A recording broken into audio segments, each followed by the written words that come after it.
Alhamdulillah nahmaduhu wa nasta'inuhu wa nastaghfiruh wa na'udzu billahi min syururi anfusina wa min sayyiati a'malina man yahdihillahu fala mudilla lahu wa man yudlil fala hadiya lahu wa asyhadu an la ilaha illallah wahdahu la syarika lahu wa asyhadu anna Muhammadan abduhu wa rasuluhu sallallahu alaihi wa ala alihi wa ashabihi ajma'in, amma ba'd. Pada pertemuan sebelumnya kita telah membaca pembahasan yang berkaitan dengan syirik.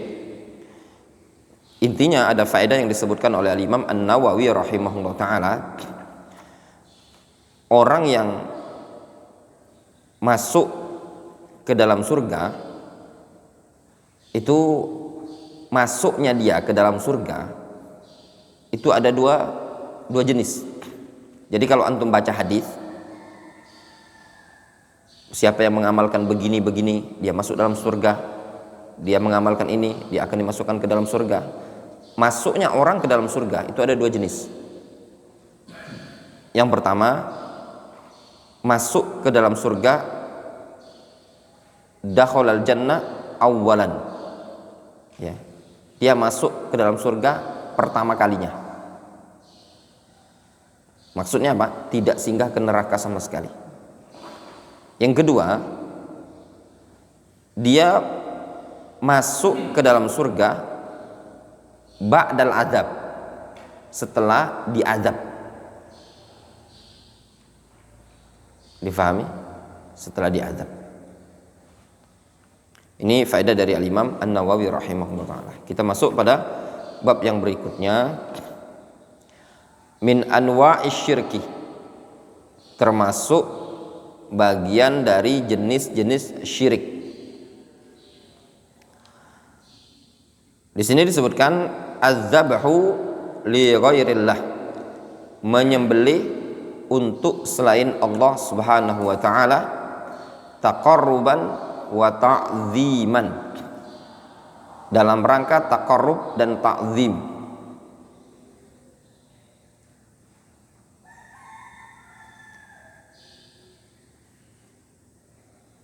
Qala Allah Subhanahu wa ta'ala, qul inna salati wa nusuki wa mahyaya wa mamati lillahi rabbil alamin la syarikalah wa bidzalika umirtu wa ana awwalul muslimin. Allah Subhanahu wa ta'ala berfirman, qul, katakanlah. Khitab kemana sih ini? Kepada Nabi kita Muhammad SAW. Katakanlah ya Muhammad, inna salati, sesungguhnya salatku, wa nusuki. Lafaz nusuki ini ada dua tafsir. Ada yang menafsirkan nusuki maknanya ibadati, ada yang menafsirkan nusuki maknanya zabhi. Di sini kita tafsirkan bermakna zabhi. Qul inna salati wa zabhi, itu maknanya. Katakan ya Muhammad, sesungguhnya salatku dan sembelihanku. Nusuk maknanya zabhi. Wa mahyaya, hidupku, wa mamati, matiku, lillahi rabbil alamin. La syarikalah, tidak ada sekutu baginya. Wa bidzalika umirtu wa ana awwalul muslimin. Dengan hal tersebut aku diperintah dan aku termasuk orang yang pertama kali berserah diri. Ini ayat atau dalil tentang bahwasannya menyembelih adalah ibadah. Dari sisi mana? Dari sisi di sini ada perintah dari Allah Azza wa Jalla untuk menjadikan sholat dan juga nusuk, yaitu sembelihan, untuk Allah Subhanahu wa ta'ala. Ditambah lagi dengan taukid menggunakan inna, penekanan. Inna bermakna taukid, sesungguhnya salatku dan sembelihanku. Itu banyak dalam Al-Quran digandengkan salat dengan sembelihan. Fasalli li rabbika wanhar. Sehingga berdasarkan ayat ini menunjukkan bahwasannya sembelihan itu harus ikhlas, diperuntukkan untuk Allah Subhanahu wa taala. Jelas?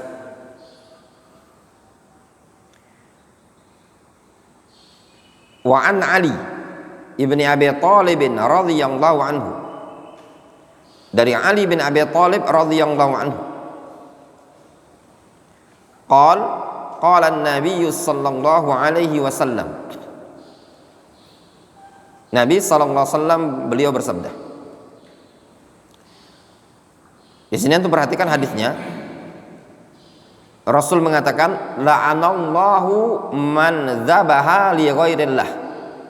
Allah melaknat orang yang menyembelih untuk selain Allah.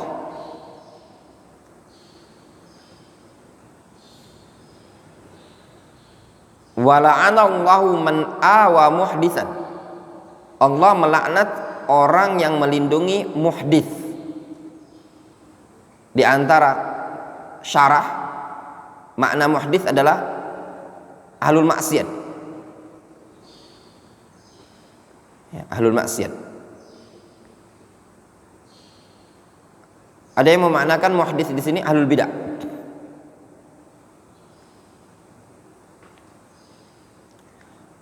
Wa la'anallahu man la'ana walidayhi. Allah melaknat orang yang melaknat kedua orang tuanya. Maksud melaknat kedua orang tuanya tadi mencelah, mencaci maki. Itu dijelaskan di hadis yang lain. Wa la'anallahu man ayyara atau wa la'anallahu man ghayyara manarul ardi, dan Allah melaknat orang yang merubah manarul ardi. Manarul ardi ini juga ada dua makna. Makna pertama adalah patok tanah. Patok tanah. Makna kedua itu arah jalan. Ini namanya kanan itu ke Kaledoni, kiri ke Borang, seperti itu. Ini hadis pada lafaz la'anallah ada dua makna juga. Makna pertama bermakna khabar. Maknanya Rasul mengabarkan Allah telah melaknat. Atau makna kedua bermakna ad-du'a, doa. Jelas? Mungkin antum bertanya, kemana sih mau merujuknya apa yang Ana sebutkan tadi? Dosa antum jauh-jauh, simpel-simpel yang rujukannya. Antum baca syarah kitab tauhid. Ketika menyebutkan Syekh Muhammad bin Abdul Wahab menyebutkan bab hadis ini. Ya, bab hadis ini antum apapun syarah yang ada antum baca saja. Yang Ana sebutkan tadi enggak jauh di situ. Ya, nanti insyaallah kalau ada waktu nanti kita masuk ke syarah kitab tauhid langsung, ya. Mungkin kalau ada waktu nanti Fathul Majid.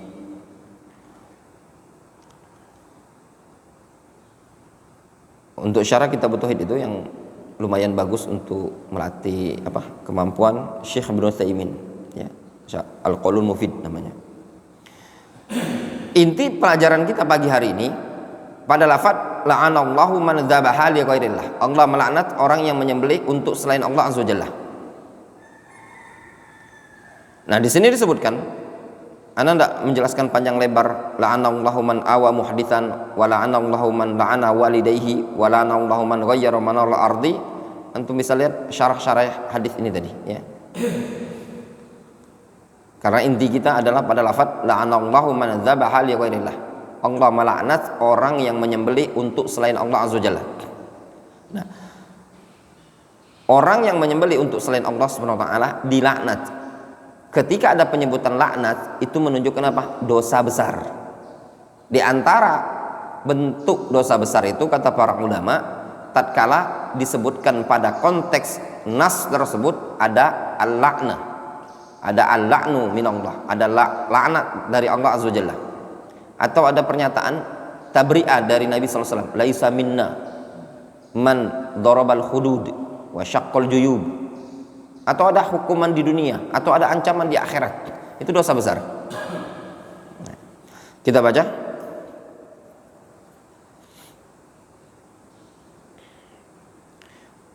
hadis di sini ditalik rawahu Muslim dari sahabat Ali bin Abi Thalib. Manarul ardi, makna manarul ardi at-tukhum wal hudud allati biha tatamayyazu al-amlak. Tadi at-tuhum wal hudud, yaitu patok dan batas yang dengannya bisa terbedakan kepemilikan. Faham ya? Patok-patok itu. Qala An-Nawawi fi syarhi Muslim, berkata An-Nawawi dalam syarah Muslim, wa amma dzabhu li ghairillah, adapun menyembelih untuk selain Allah, fal muradu bihi ayyadzbah bismi ghairillah.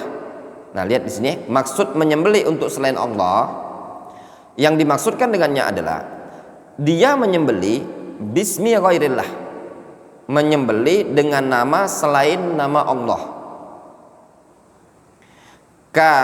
Kaman zabaha lis-sanam awis salib aw li Musa aw li Isa sallallahu alaihi ma, seperti orang yang menyembelih untuk berhala, untuk salib, untuk Musa, untuk Isa, aw lil Ka'bah, atau untuk Ka'bah, wa nahwi dzalik, dan yang semisalnya.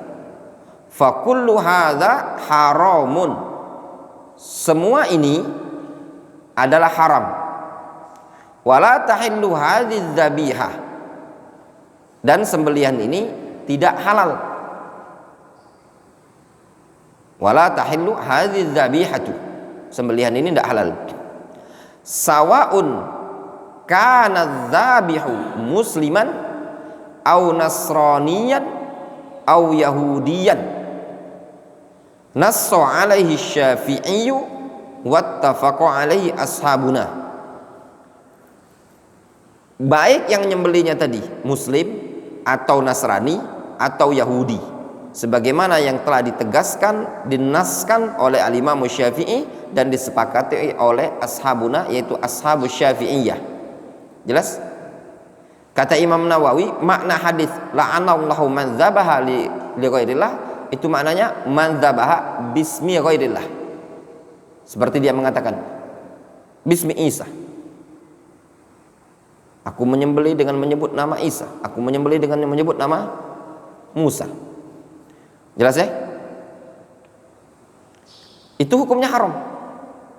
Fa in qasada ma'adzalik. Nah, ini naik yang keduanya, ikhwan. Naik yang kedua. Apa? Kalau dia inginkan bersamaan itu, bersamaan apa? Bersamaan menyembelih dengan menyebut nama selain Allah, dibarengi ta'zimal mazbuhi lahu, dengan pengagungan terhadap yang dituju dalam sembelihan tadi, ghairallah, berupa selain Allah, atau afan ghairillah, ya, mazbuhi lahu ghairillah, selain Allah, itu badal kepada al-mazbuhi lahu ghairillah, yaitu yang selain Allah, mazbuhnya ghairillah. Wal ibadati lahu, atau wal ibadata lahu, dan beribadah kepadanya. Kenapa nak katakan badal? Itu lebih cocok. Fa in qasada ma'a dzalika ta'zimal mazbuh, kalau yang dia inginkan bersamaan dengan menyebut nama selain Allah, mengagungkan al-mazbuh. Siapa mazbuhnya? Ghairillah. Wal ibadata lahu, dan dibarengi untuk ibadah kepada dia. Kana dzalika kufran, maka yang dimaksudkan hal tersebut dia adalah kekufuran. Jelas? Fa in kana dzabih musliman, kalau yang nyembelihnya muslim, qabla dzalik, sebelum dia menyembelih, sara bidzabhi murtaddan. Maka dengan menyembelih tadi dia berubah menjadi murtad, kafir. Masya Allah, ini faedah dari Imam An-Nawawi. Imam An-Nawawi menyebutkan makna hadis la'anallahu man dzabaha li ghairillah, maknanya la'anallahu man dzabaha li ghairi ismillah. Difahami? Allah melaknat orang yang menyembelih untuk nama selain nama Allah. Dia menyembelih itu menyebut dengan nama selain Allah. Namun kalau plus pengagungan kepada selain Allah tadi, maka naik derajatnya menjadi kufur. Yang pertama masih derajatnya haram, maksiat, syiriknya masih syirik kecil, ya. Tapi kalau naiknya berubah menjadi syirik besar. Kalaulah ditambah dengan pengagungan terhadap yang dituju dalam sembelihan tadi. Jelas ya? Ini faedah baru bagi ana yang disebutkan oleh Al-Imam An-Nawawi rahimahullah taala dalam syarahnya. Jadi selama ini ana pribadi juga memahami makna hadis ini la'anallahu man dzabaha li ghairillah langsung untuk orang yang beli kepada selain Allah Subhanahu wa taala. Langsung naik tinggi gitu loh. Tapi beliau menyebutkan skalanya masih rendah. Ya. Masih dalam bentuk dosa besar. Tatkala menyembelih dengan menyebut nama selain nama Allah Subhanahu wa taala. Tapi kalau dibarengi pengagungan itu lebih parah lagi, yaitu kepada kekufuran. Jadi beliau menyebutkan yang rendah dulu, maknanya terendah dulu. Apa makna terendah? Yaitu menyembelih dengan menyebut nama selain nama Allah Subhanahu wa taala. Nah, semata-mata situ, sampai situ saja, itu masih dianggap belum kufur besar. Baru masuk syirik kecil atau kufur kecil.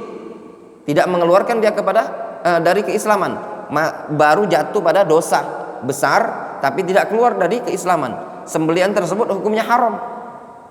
Dia menyebut Bismi Isa, Bismi Musa alaihissalam, Bismi Muhammadin sallallahu alaihi wasallam. Disembelih hewan tadi, itu masuk pada dosa besar, syirik kecil atau kufur kecil. Namun kalau dibarengi mengagungkan yang disembelih tadi, itu dia jatuh pada kufur besar. Jadi Al-Imam An-Nawawi rahimahullah ta'ala masih menyebutkan makna hadis ini masih dalam koridornya dosa besar atau syirik kecil atau kufur kecil.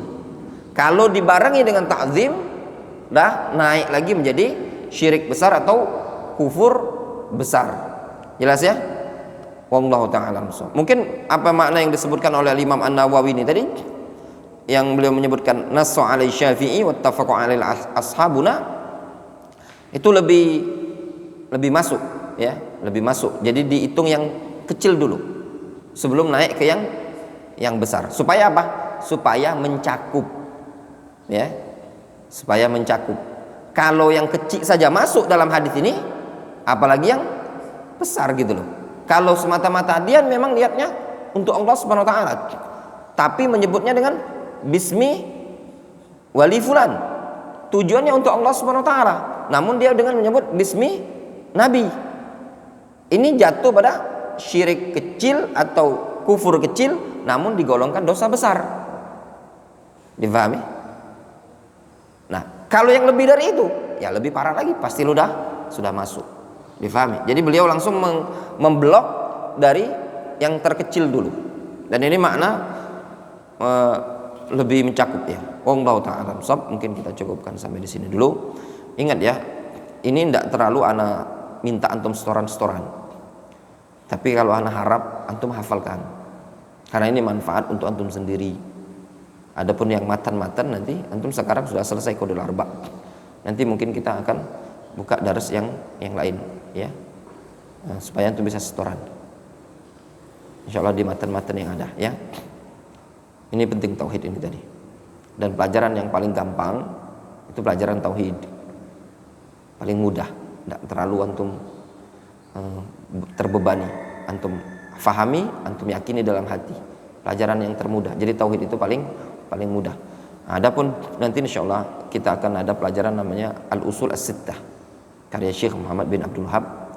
Namun ana akan menggunakan syarah Syekh Saleh Al-Fauzan. Ya, Usul Sittah ana akan menggunakan syarah Syekh Saleh Al-Fauzan karena ana mendapati syarah beliau itu banyak fawaid, nasihat-nasihat dari beliau terkait penekanan tauhidnya. Ya, nanti kita dilihat mungkin selesai kitab ini nanti insyaallah gitu. Naktafi bihadzal qadar.